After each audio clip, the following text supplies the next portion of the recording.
श्री राहुल गांधी जी।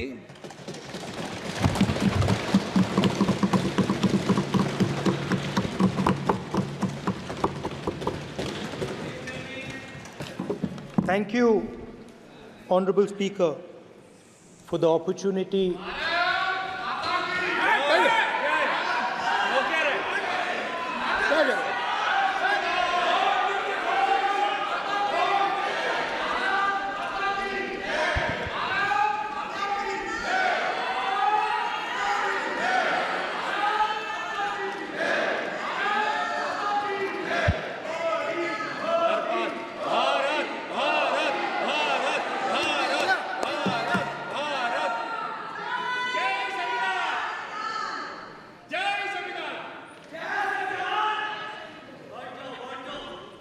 जय संविधान। कॉपी है उसकी?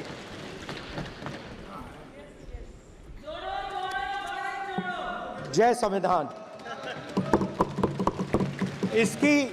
इसकी हमने रक्षा की है।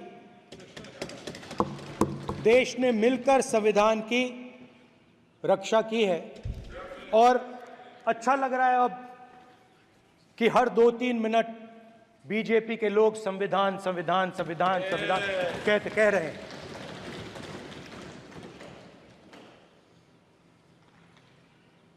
Speaker sir, for the last 10 years,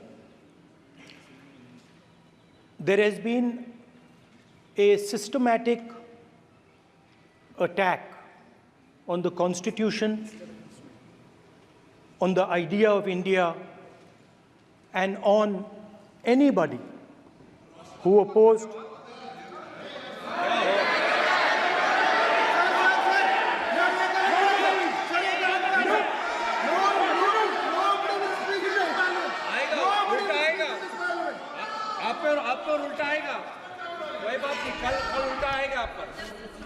There has been just warming up right now. अभी वार्म अप हो रहा है। तो there was a systematic, full-scale assault on the idea of India, on the Constitution, and also on millions and millions of people who resisted the ideas being proposed by the BJP, who resisted the attack on the Constitution.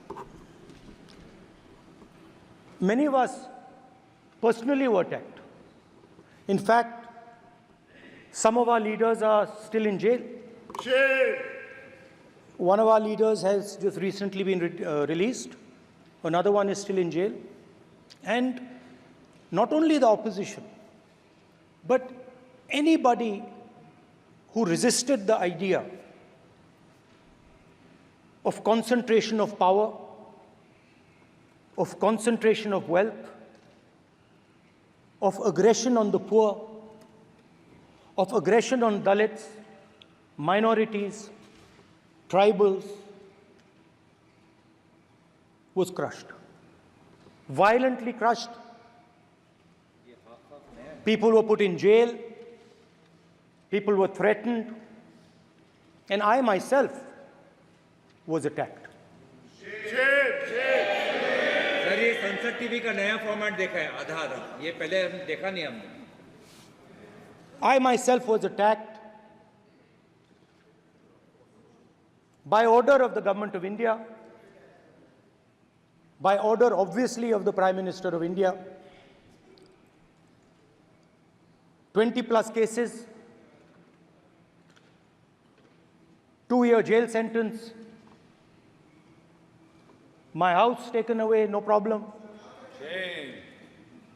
Relentless attack in the media, 24/7, every single day, abuse, attack, abuse, attack. And then the most enjoyable and beautiful part of it, 55 hours of interrogation by the ED. No, which I really enjoyed. Because by the end of the interrogation, the officer off camera, he switched off the camera and then he asked me, Rahul ji, you've been sitting here 55 hours. आप पत्थर जैसे हो, आप हिलते क्यों नहीं हो? मुझसे सवाल पूछा उसने. तो जब ऐसा आक्रमण होता है, when there's an attack like this on you, you obviously need refuge, you need a place, or you need ideas that defend you. So today I want to start my speech by telling my friends in the BJP and the RSS about the ideas that we used, the entire opposition used, to defend the idea of India. Where these ideas come from and how they gave us the strength, all of us, anybody who opposed the regime, how they gave us the strength to fearlessly take any onslaught that was placed before us. So I'd like to start by showing an image of our refuge. Okay? Sir Shiv ji की photo नहीं दिखा सकते sir? एक minute माननीय सदस्य. Sir Shiv ji की photo मना है सर? एक मिनट. सर मना है तो रख देता हूं सर. नो, एक मिनट प्लीज. आपने सवाल उठाया, आपके माननीय सदस्यगण 353 का नियम बता रहे थे, 352 का नियम बता रहे. No please no. आपने कहा इस नियम प्रक्रिया से सदन चलना चाहिए. नियम प्रक्रिया में कोई भी प्ले कार्ड, कोई भी चिन्ह को सदन में नहीं दिखाया जा सकता. आपने कहा नियम से, ऐसा नहीं है. माइक दीजिए सर. जी सर क्या इस हाउस में शिव जी की फोटो दिखाना मना है? माननीय सदस्य, आप बस ये बता दीजिए. माननीय सदस्य सर मना है या नहीं? कोई भी चित्र को दिखाने के तो शिव जी का चित्र नियम इस है. साधन इस हाउस में दिखाना मना है? यहाँ पे दूसरी चीजों के चित्र दिखाए जा सकते हैं, मगर शिव जी का चित्र नहीं दिखा जाया जा सकता.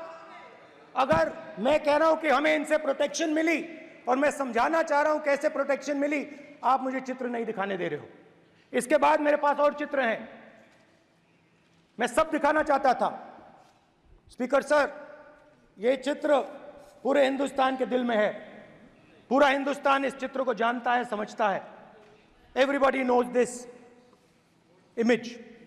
Speaker sir, why I got this image is because there are certain ideas in this image that we defend, that the opposition defends. The first idea in the image that we defend is the idea of confronting our fear, of never being scared. That idea is represented in this image, which you are not allowing me to show, by a snake that is placed right near the neck of Shivji. The idea behind that is never be scared of anything that you face. In fact, Shivji places death 1 inch from his neck. And that is the spirit with which we fought when we were in the opposition. From this idea of resisting, we are still in the opposition, I know. I know that. And I'm happy and proud to be in the opposition. Because for us, there is more than power. There is truth. For you, there is only power. That is the only place you want to be. For us, there is truth. And this is a symbol of truth. So when Shivji places the snake near his neck, what he is saying is, I will accept the truth and I will not back down from the truth, and that is what we've said. After that, a new idea emerges. And of course, I cannot show Shivji's picture, but all of you know it. Behind the left shoulder of Shivji is the Trishul. Now, I would like you to understand that there is a reason that the Trishul, a weapon, has been placed behind the left shoulder. The Trishul is not a symbol of violence. It is a symbol of non-violence, and that is why it is placed in a place where Shiva cannot reach it with his right hand. If it was a symbol of violence, it would have been held in his right hand like this. It is a symbol of non-violence. That is why it is placed behind his left shoulder. When we fought the BJP, we were not violent. When we defended the truth, there was not an ounce of violence in us. Now, there is a third idea, and a very powerful idea that emerges from the idea of truth, courage, and non-violence. And that idea, of course, it is a symbol that many of you hate, but that idea is the Abhay Mudra, the symbol of the Congress Party, which, as you can see, is also in this image. And Jai Mahadev. And what that Rajnath Singh ji is looking very surprised. And what that Abhay Mudra shows, it is the next step of the evolution of the idea of facing the truth, fearlessness, and ahimsa. Satya and ahimsa, as Mahatma Gandhi ji used to say. And the Abhay Mudra is the idea that it is not good enough to just keep this internal. It is not good enough to not be scared. It is not good enough to use non-violence. It is also important that you make others not scared, that you help others become fearless, that you help others become non-violent. So in a sense, the Abhay Mudra is a projection from Shivji to the rest of the world about these two ideas. Of course, these two ideas were used by us, all of us, when we fought the British. And they were put forth by Mahatma Gandhi. The Prime Minister, of course, who has a direct connection with God,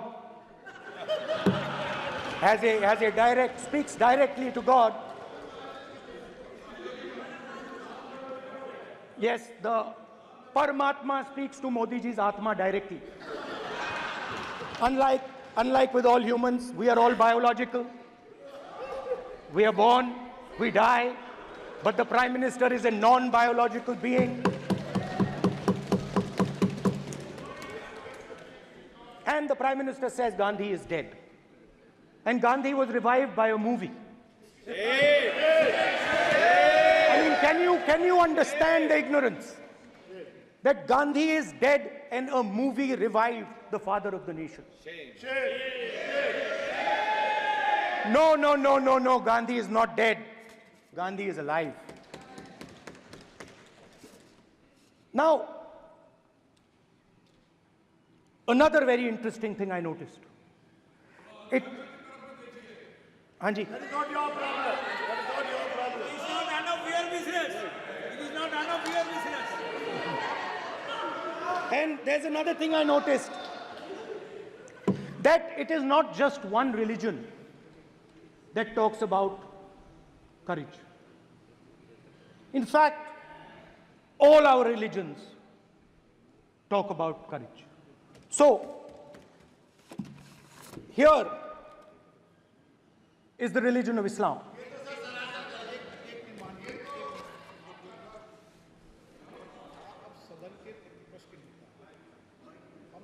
आपसे ये अपेक्षा ठीक है, मैं दिखाऊंगा नहीं sir, कैसे करूं? मैं समझाना चाहता हूं, वो समझा नहीं पा रहा हूं। सब समझदार हैं यहाँ पर, सब चुनकर आते सर, हैं। जनता बात ने नहीं बन सबको रही। चुनकर भेजा है। मजा नहीं आ रहा है। जनता ने सबको चुनकर भेजा, आप एड्रेस करें। जनता अब ने सबको कांग्रेस चुनकर- पार्टी ने शिवजी की फोटो दिखा दी है, गुस्सा हो गए। अब देखिए, प्लीज मान्य ये मान्य चाहते हैं कि सदस्य, सिर्फ ये दिखा प्लीज पाएं।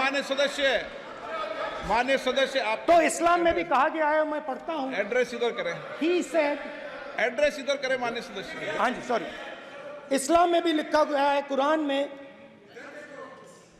the prophet, peace be upon him, said, he, God said, have no fear, I am with you, hearing and seeing. मतलब इस्लाम में भी कहा गया है कि डरना नहीं है। और जब इस्लाम में दुआ मांगी जाती है तो दोनों हाथ से, दाएं हाथ से अभय मुद्रा दिखाई देता है। उसके बाद गुरु नानक जी की ओर चलते हैं।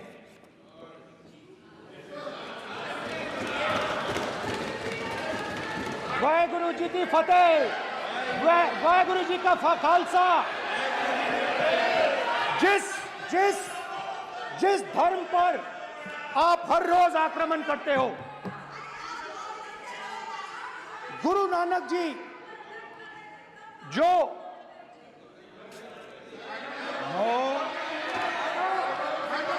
प्लीज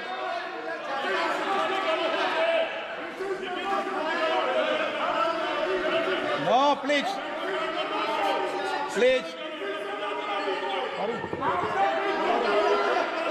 प्लीज प्लीज प्लीज माननीय सदस्य, please Guru Nanak ji please के माननीय चित्र में भी सदस्य, हम इनको इस तरीके से पूछते हैं, आप इस तरीके से टेबल पे मत रखो। सर कहाँ रखूं सर? तरीका ठीक सर कहाँ नहीं रखूं? है। यहाँ रख दूं सर? आप यहाँ मत यहाँ रख रखो। देता हूं सर।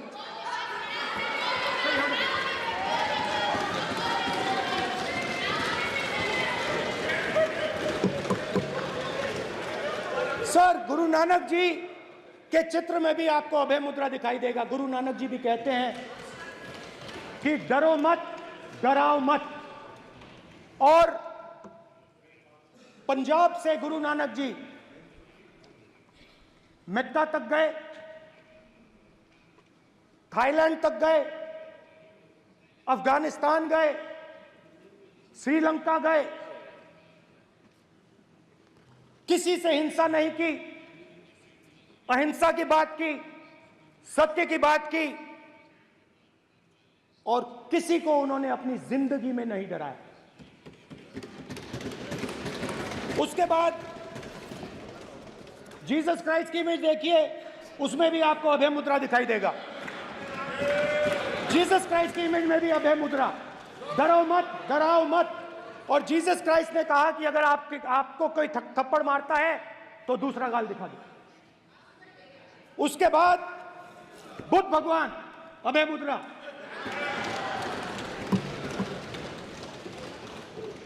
डरो मत, डराओ मत, अहिंसा। मतलब, और अंत में महावीर, डरो मत, डराओ मत, अभय मुद्रा। मतलब हिंदुस्तान के इतिहास में 3 फाउंडेशनल आइडियाज हैं। मोदी जी ने अपने भाषण में एक दिन कहा कि हिंदुस्तान ने किसी पर आक्रमण नहीं किया। उसका कारण है क्योंकि यह देश अहिंसा का देश है। यह देश डर का देश नहीं है।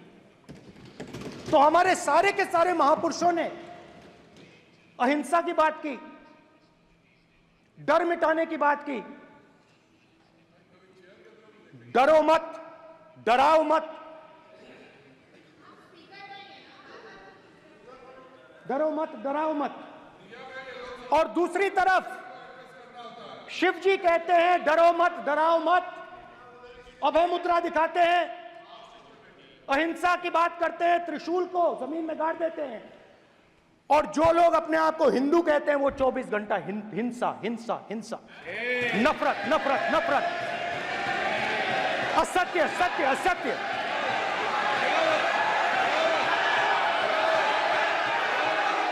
आप हिंदू हो ही नहीं।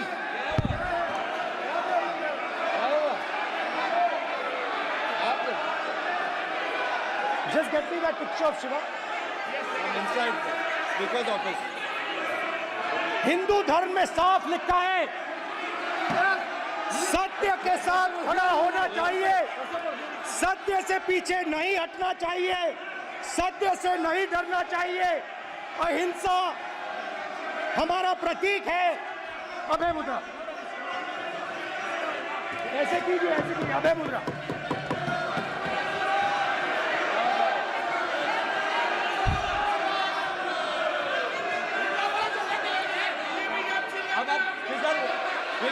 नहीं आएगा। Then Prime Minister will not speak. Then Prime Minister will speak.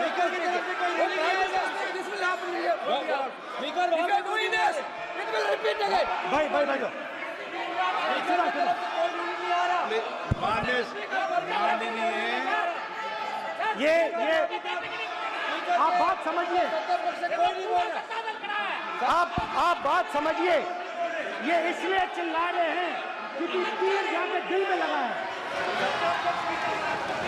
दिल में जाके तीर लगा है, इसलिए ये चिल्ला रहे हैं। देखो चुप हो गए, देखिए स्पीकर सर चुप हो गए सब।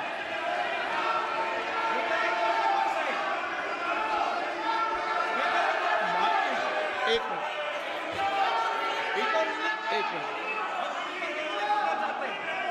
माननीय, आप प्रतिपक्ष के नेता हैं, किसी की भावनाओं को ठेस नहीं पहुंचे, सर मुझे चर्चा बोलने में दीजिए। ध्यान रखना चाहिए। ये जो ये विषय बहुत गंभीर है, पूरे हिंदू समाज को हिंसक कहना ये गंभीर विषय है। बीजेपी को आपको नहीं, नरेंद्र मोदी जी पूरा हिंदू समाज नहीं है, बीजेपी पूरा हिंदू समाज नहीं है, आरएसएस पूरा हिंदू समाज नहीं है।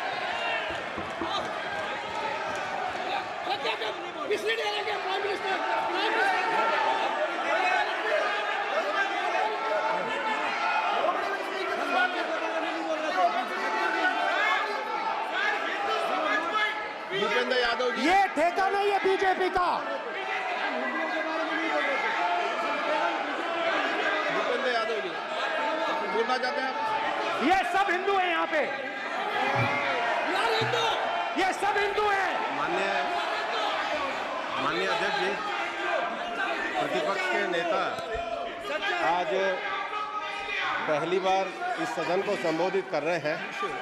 मैं दो नियम रूल 349 और रूल 352 के संबंध में आपका ध्यान आकर्षित करना चाहता हूं। सबसे पहले तो प्रतिपक्ष के नेता को बोलने का तरीका आना चाहिए। 349 जो 12 है वो स्पष्ट रूप से कहता है शैल नॉट सिट और stand with back toward the chair. वो लगातार आपकी तरफ पीठ करके खड़े हैं, नियमों के खिलाफ है, जो उनको शोभा नहीं देता। दूसरा अध्यक्ष महोदय, नहीं तो एड्रेस करके बोलो। दूसरा अध्यक्ष महोदय आर्टिकल रूल 352 रूल 2 ये कहता है make personal reference by way of making an allegation imputing a motive to or a questioning the बोना फाइडी। इन्होंने पूरे विपक्ष के सदस्यों पे नहीं बल्कि इससे बाहर जाकर पूरे एक हिंदू समाज के ऊपर एलिगेशन लगाया है। इनकी बोना फाइड गलत है, इनके खड़े होने का तरीका गलत है। सदस्यों में तो लगाया ही है। माननीय अध्यक्ष जी,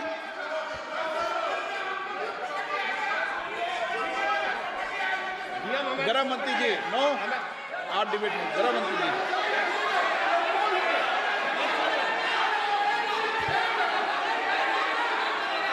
माननीय अध्यक्ष जी, शोर शराबा कर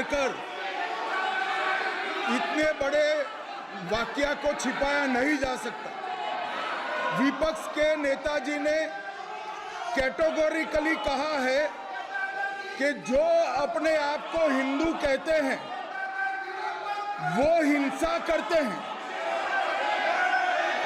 मैं फिर से रिपीट करना चाहता हूं, उनका वाक्य था जो अपने आप को हिंदू कहते हैं वो हिंसा की बात करते हैं, हिंसा करते हैं। मान्यवर, इस देश में शायद इनको मालूम नहीं है, करोड़ों लोग अपने आप को गर्व से हिंदू कहते हैं, गर्व से हिंदू कहते हैं। क्या वो सभी लोग हिंसा की बात करते हैं, हिंसा करते हैं? हिंसा की भावना को किसी धर्म के साथ जोड़ना, और ये सदन में और संवैधानिक पद पर बैठे हुए व्यक्ति ने, मैं मानता हूं मान्यवर, उन्होंने इसकी माफी मांगनी चाहिए। मान्यवर, मैं उनको एक गुजारिश भी करना चाहता हूं कि इस्लाम में अभय मुद्रा, इस पर इस्लाम के विद्वानों का मत एक बार वो ले ले। गुरु नानक साहब की अभय मुद्रा पर SGPC का मत वो ले ले। और मान्यवर, अभय की बात तो इनको करने का कोई अधिकार नहीं है। आपातकाल में पूरे देश को इन्होंने भयभीत करा, लाखों लोगों को जेल में डाला, और आतंक, वैचारिक आतंक अगर कभी था, वैचारिक आतंक कभी था तो आपातकाल के वक्त था। और मान्यवर, दिल्ली में दिन दहाड़े हजारों सिख भाइयों का कत्लेआम उनके शासन में हुआ। आज वो भय की बात कर रहे हैं।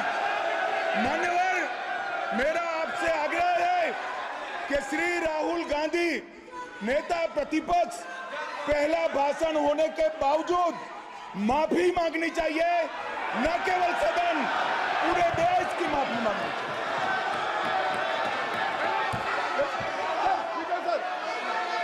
सर,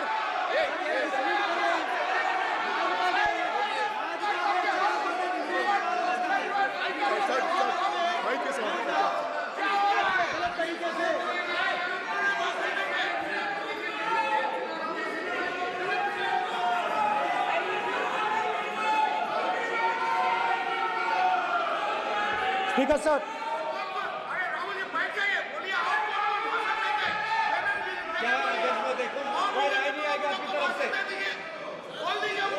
तो कल प्रधानमंत्री मोदी जी के समय भी सर आप ऐसे रहिए सर।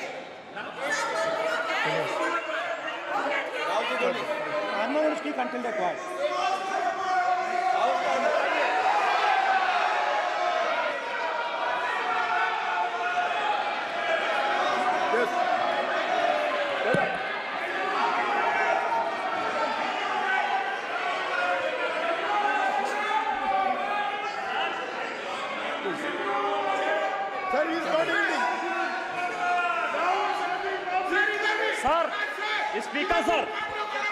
स्पीकर सर, ये संविधान की बात कर रहे हैं सर, और इसी संविधान का आर्टिकल 25 कहता है कि किसी भी धर्म के ऊपर कोई भी व्यक्ति किसी को हिंसावादी करार नहीं दे सकता है।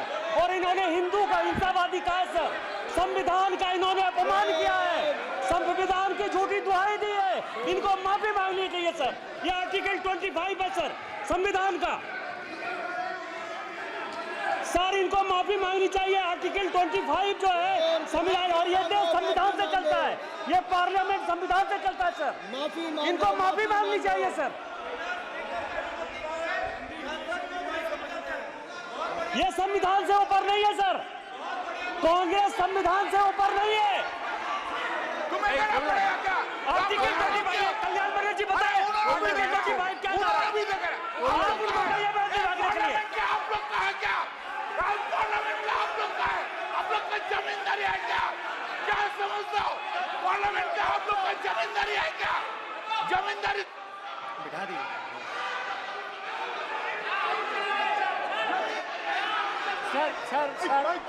सर, स्पीकर सर, माने प्लीज एक मिनट देता हूं मैं आपको। हिंदू धर्म कहता है। एक मिनट प्लीज, माने सदस्य प्लीज, मान्य प्लीज एक मिनट प्लीज। माननीय सदस्यगण, ये सदन की एक मिनट मैं दूंगा, अलाउ करूंगा आपको। माननीय सदस्यगण, इस सदन की एक गरिमा रही है और हमें संवाद चर्चा करते समय इस सदन की गरिमा को रखना चाहिए।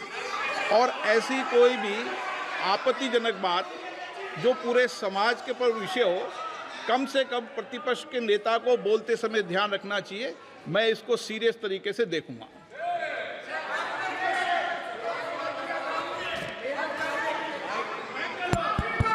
सर, अगर आप हिंदू धर्म के जो महापुरुष हैं, महापुरुष छोड़िए, अगर आप शिव जी को देखें तो क्या हो रहा है सर?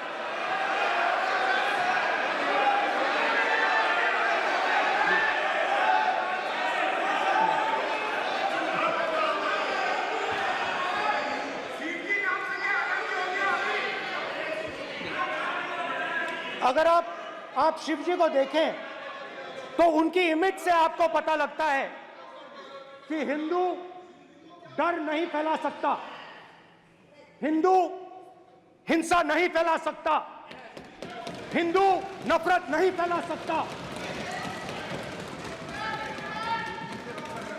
और बीजेपी 24 घंटा नफरत, हिंसा, नफरत, हिंसा, नफरत, हिंसा। स्पीकर सर, कहां तक इन्होंने डर फैला दिया है?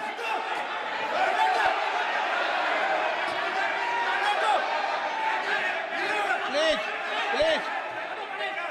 सर, कहां तक इन लोगों ने डर फैला दिया? मैं आपको अयोध्या से शुरू करता हूं। सर नमस्कार। अयोध्या ने आपको मैसेज भेजा, अयोध्या ने राम भगवान। मेरा व्यवस्था का सवाल है।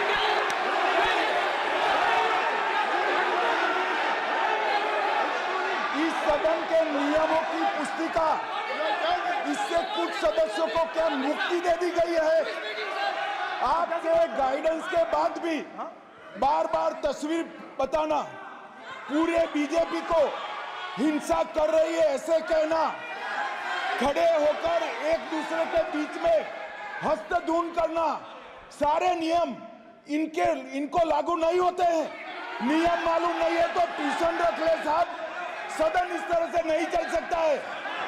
ये सदन, मेरा आपसे आग्रह है कि ये सदन ऑर्डर में रहना चाहिए, नियमों के अनुसार रहना चाहिए। ये हम सभी सदस्यों का आपसे विनंती है। ठीक है सर, एक मिनट प्लीज। माननीय सदस्यगण, आप ही किताब राम बताओ। भगवान की जन्मभूमि तो ने अपेक्षा करता हूं कि अपन बीजेपी इसके नियम प्रक्रिया चले। नो, सब चले। नो, आपने बताया था नियम। नो,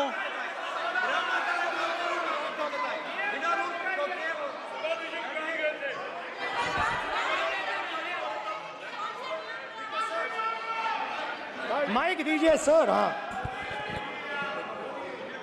सर, मेरा सवाल है सर, इस माइक का कंट्रोलर किसके हाथ में? प्लीज बैठिए बैठिए सर, ये ऑफ होता है, प्लीज, बीच में माने ऑफ हो बैठिए जाता है। प्लीज। ये बार कई बार विषय उठ गई और बहुत गंभीर, और माननीय सदस्य, आप प्रतिपक्ष के नेता हैं, आप सदन के बाहर भी ये बात कहते हैं कि माइक बंद कर देते हैं। मैंने कई बार आग्रहपूर्वक किया कि आसन पर इस तरीके का आरोप नहीं लगाएं।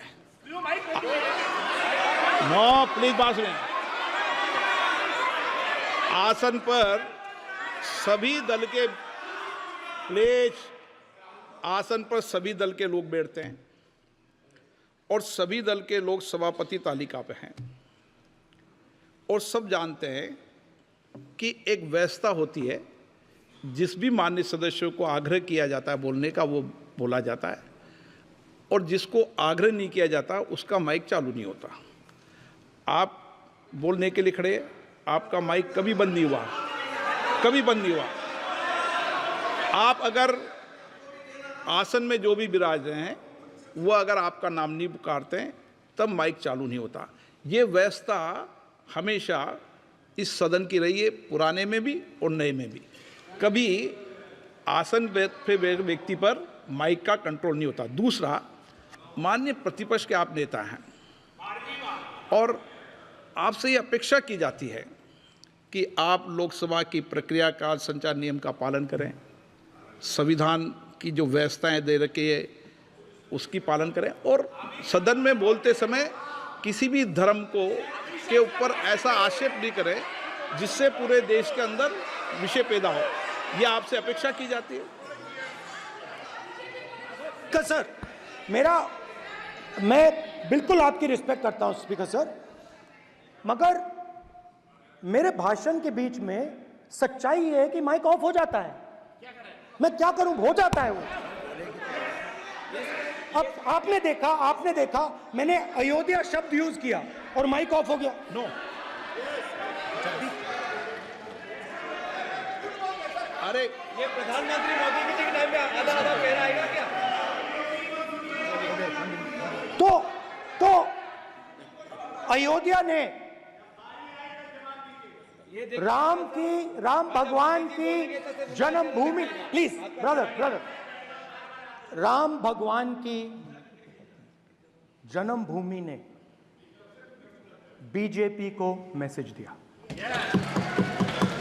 और ये आपके सामने मैसेज बैठे हुए हैं। मैंने इनसे पूछा, कल कॉफी पी, इनसे मैंने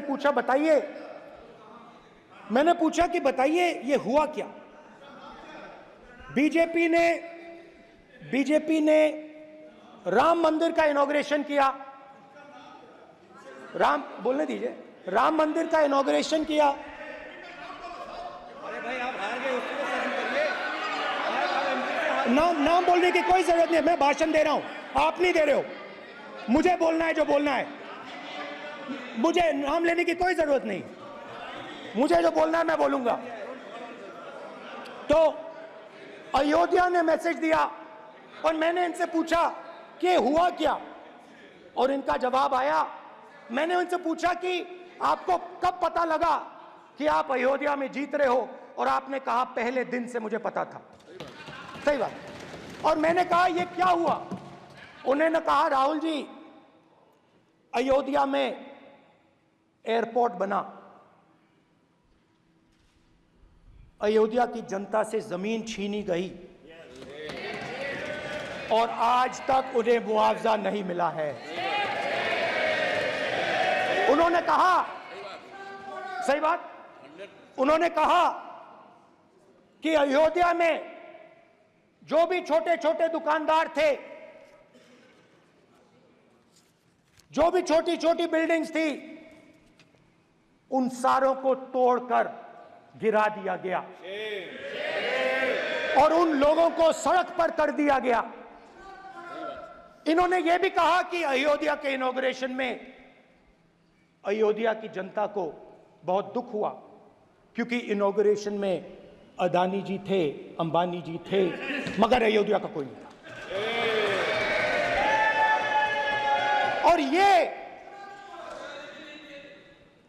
कारण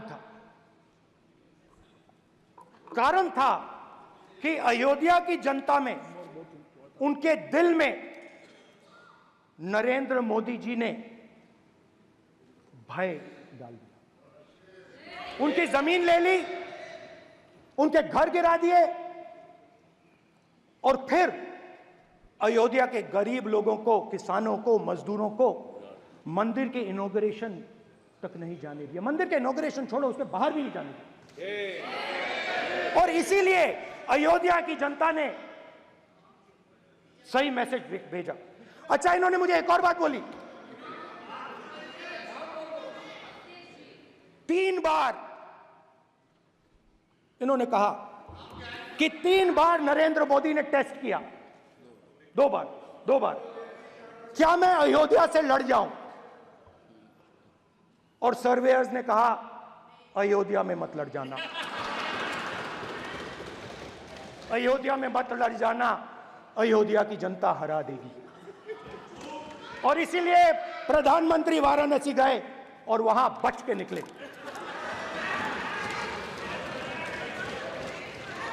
तो अयोध्या की जनता को डराया, पूरे देश को डरा दिया। मैं आपको बताता हूं, आज सुबह में आया, राजनाथ सिंह जी ने मुस्कुरा के मुझे नमस्ते की, और मोदी जी बैठे हैं, मुस्कुराहट नहीं, सीरियस, नमस्ते भी नहीं करते। कहीं मोदी जी ना देख लें, प्रॉब्लम हो जाएगी। वही कहानी गडकरी जी की है, सच्चाई है। अरे भाई, अयोध्या की जनता को छोड़ो, ये तो बीजेपी वालों को डराते हैं।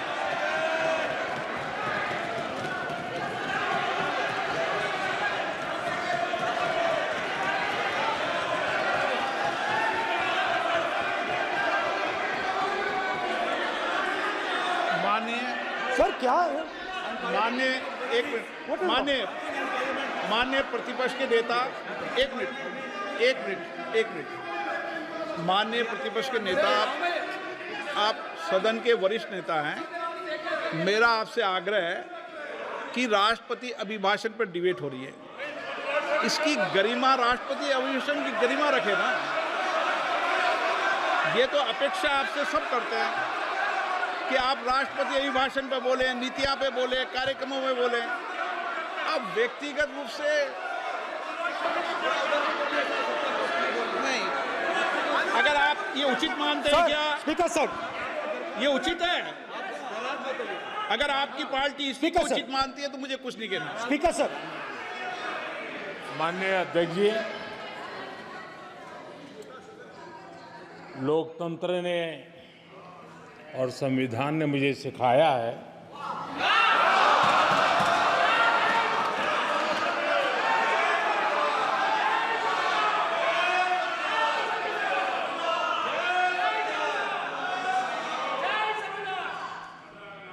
कि मुझे विपक्ष के नेता को गंभीरता से लेना चाहिए।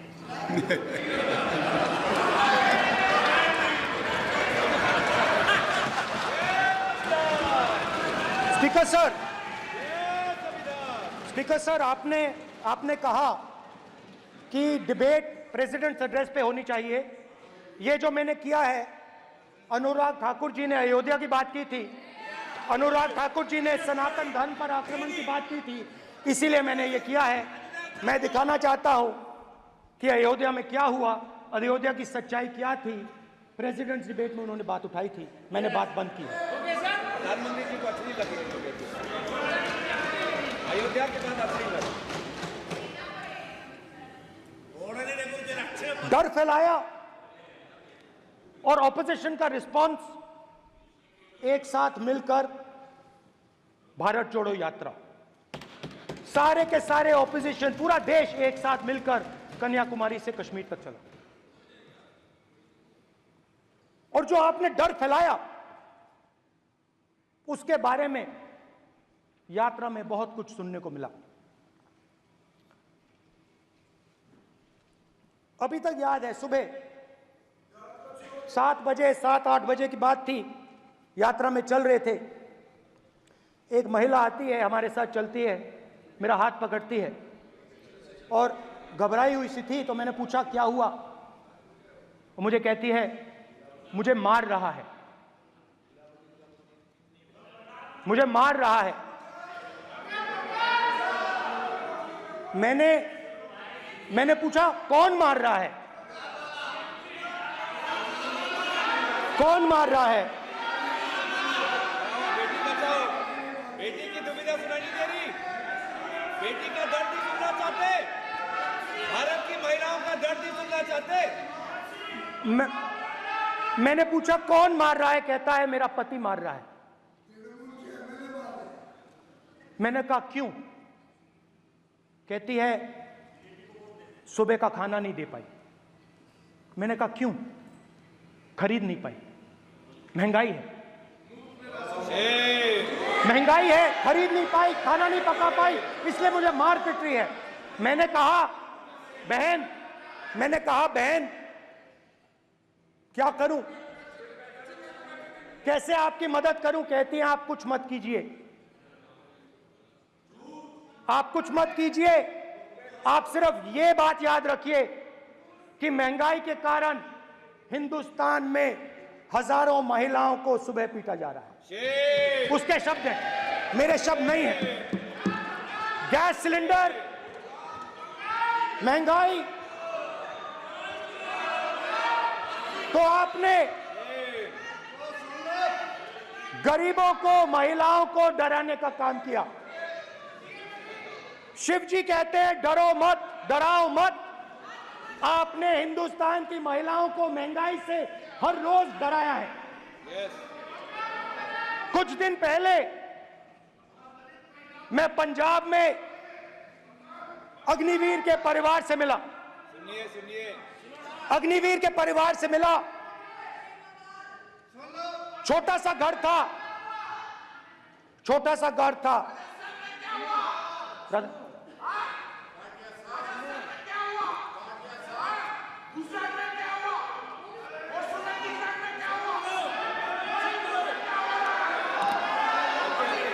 ठीक है सर,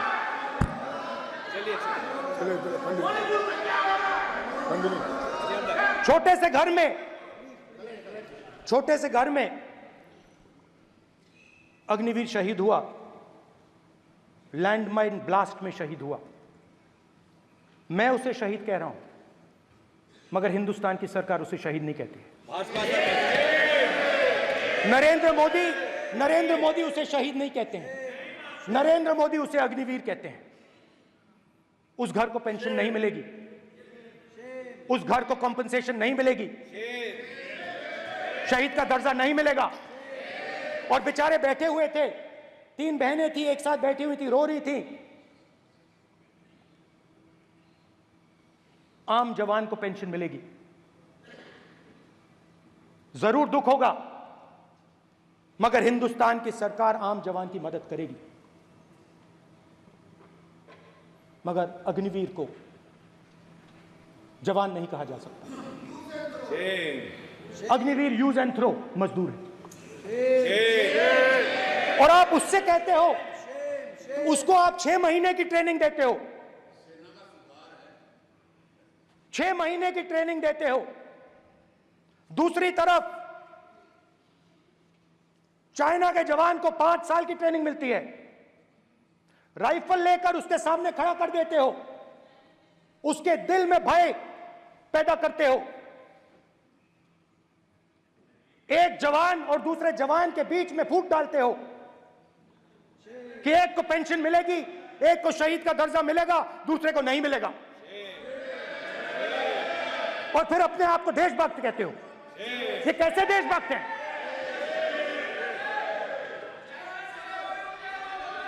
फिल्म स्टार जैसी फोटो थी उस लड़के की, फिल्म स्टार, बॉलीवुड स्टार की फोटो थी। मैं सोच रहा था, देखो इस युवा ने जान दी। स्पीकर सर,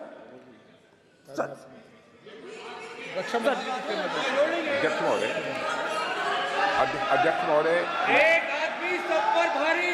अध्यक्ष महोदय, मैं नेता प्रतिपक्ष से अनुरोध करना चाहूंगा, गलत बयानी करके सदन को गुमराह करने की कोशिश गलत नहीं है सर, गलत नहीं है सर, कर देना चाहता हूं कि युद्ध के दौरान अथवा सीमाओं की सुरक्षा के दौरान यदि हमारा कोई अग्निवीर का जवान शहीद होता है तो उसके 1 करोड़ रुपए की धनराशि सहायता के रूप में उसके परिवार को मुहैया कराई जाती है।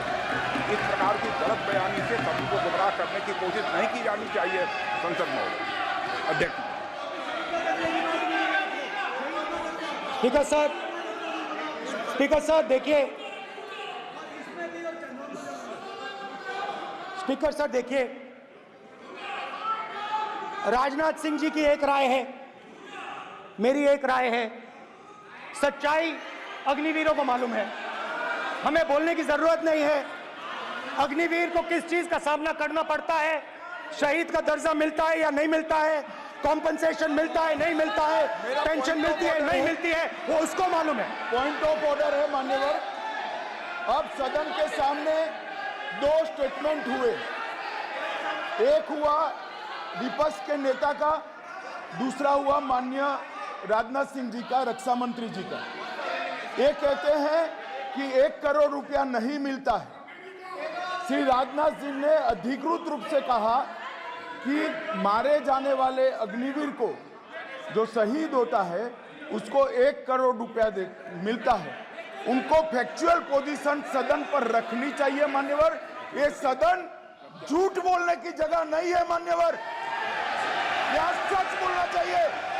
और अगर ये नहीं रखते हैं तो उनको ये सत्यापन नहीं करते अपने स्टेटमेंट का, तो उनको सदन और देश से और अग्निवीरों से माफी मांगनी चाहिए माननीय।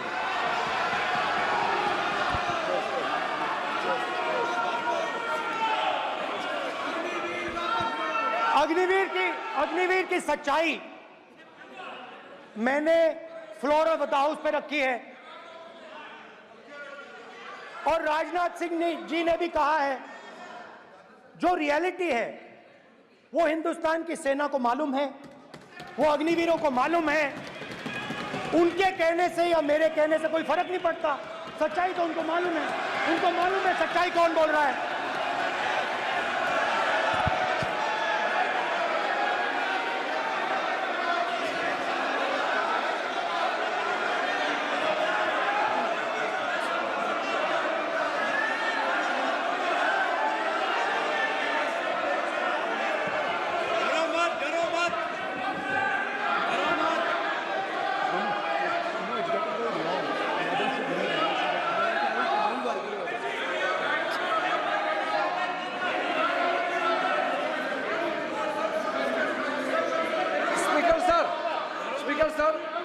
अभी मेरा छोटा सा अनुरोध है, क्योंकि सर ये विषय गंभीर है और अभी माननीय गृह मंत्री जी ने जो बात रखे हैं कि 2 स्टेटमेंट जो रक्षा मंत्री जी ने बताया सदन को और माननीय विपक्ष के नेता राहुल गांधी जी ने जो स्टेटमेंट रखा है, इसमें इन्होंने जो कहा है कि रक्षा मंत्री बोलने से क्या फर्क पड़ता है, इतना हल्का फुल्का कैसे स्टेटमेंट दे सकते हैं लीडर ऑफ ऑपोजिशन।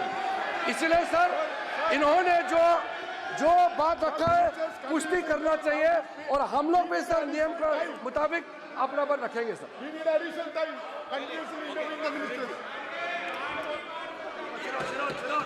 और स्पीकर सर और स्पीकर सर, देश की सेना जानती है, पूरा देश जानता है कि अग्निवीर स्कीम सेना का स्कीम नहीं है, पीएमओ का स्कीम है। और पूरी सेना जानती है कि स्कीम प्राइम मिनिस्टर का ब्रेन चाइल्ड था, स्कीम सेना का ब्रेन चाइल्ड नहीं था। जैसे नोटबंदी की गई वैसे ही आर्बिट्री तरीके से। अध्यक्ष महोदय,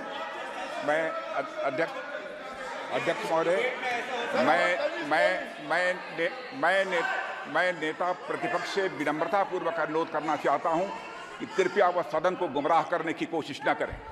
अग्निवीर योजना के संबंध में बहुत सारे लोगों से 158 ऑर्गेनाइजेशन के साथ सीधा संवाद स्थापित हुआ है, उनके सुझाव लिए गए हैं, तब यह अग्निवीर योजना लाई गई है और बहुत सोच समझकर यह योजना लाई गई है। और मैं यह भी स्पष्ट कर देना चाहता हूं, इस प्रकार की योजनाएं दुनिया के कई देशों में है, यूएस में है, यूके में है, वहां पर किसी को कोई किसी प्रकार की आपत्ति नहीं है।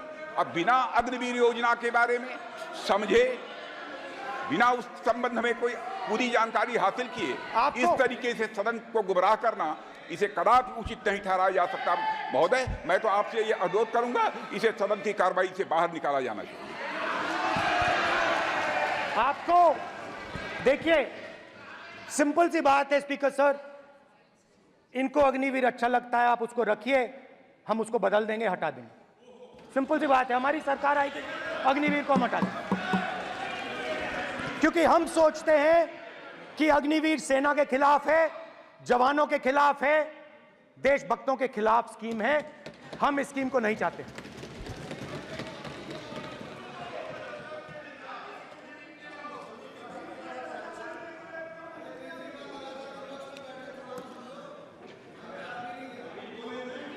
पहली बार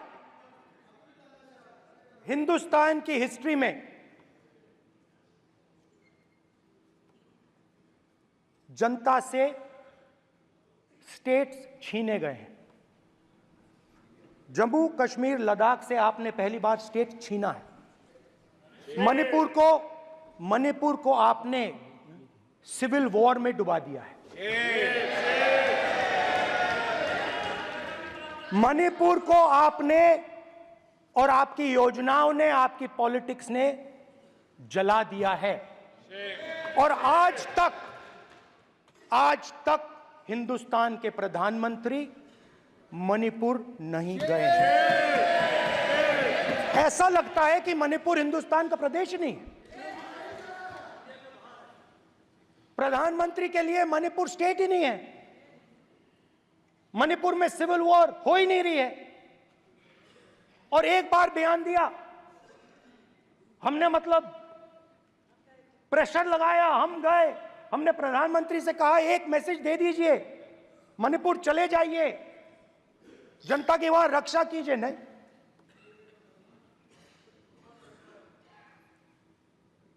मैं वहां गया,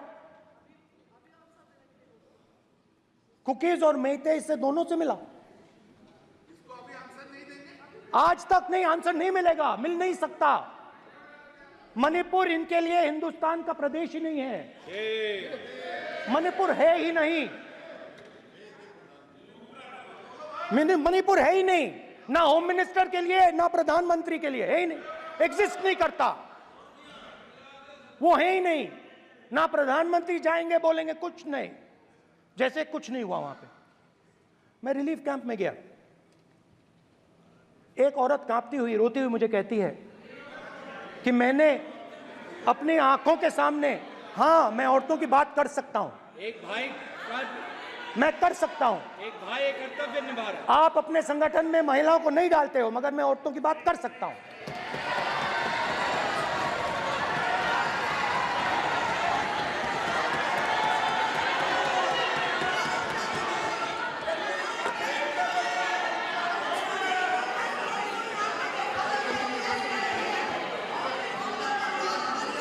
मुझे कहती है मैंने अपने आंखों के सामने, मेरे आंखों के सामने मेरे बच्चे को गोली मारी गई।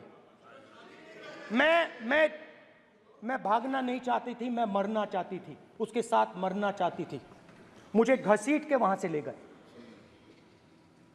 और फिर मेरे को अपने बच्चे की फोटो दिखाती है, कांपती हुई ऐसे फोटो दिखाती है। ये आपकी योजनाओं का नतीजा है। आपको शर्म आनी चाहिए।